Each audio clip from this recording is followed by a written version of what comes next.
Dans ses livres, Nelly Banzé milite pour donner une place plus importante aux femmes dans la politique en RDC. Et je me suis beaucoup inspirée des Amenga, un écrivain de chez nous.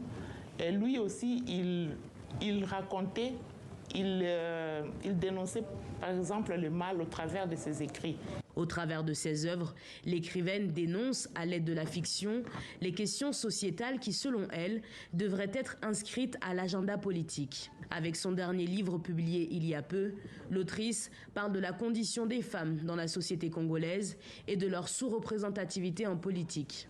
J'écris pour les femmes parce que ce sont des personnes qui ont été vraiment victimisées dans notre société. Il y a des stéréotypes de plusieurs manières que elles-mêmes, les femmes, n'arrivent pas à les dire par peur. Alors, dans ces cas-là, moi, j'opte pour porter leur voix.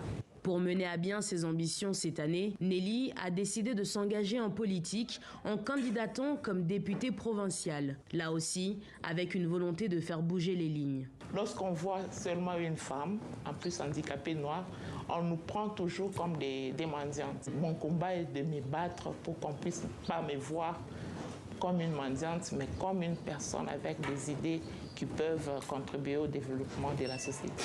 En RDC, les femmes candidates pour être députées provinciales comme Nelly Banzé représentent 28% des candidatures. Et ce, malgré l'exonération de paiement de caution pour les partis remplissant les conditions de parité.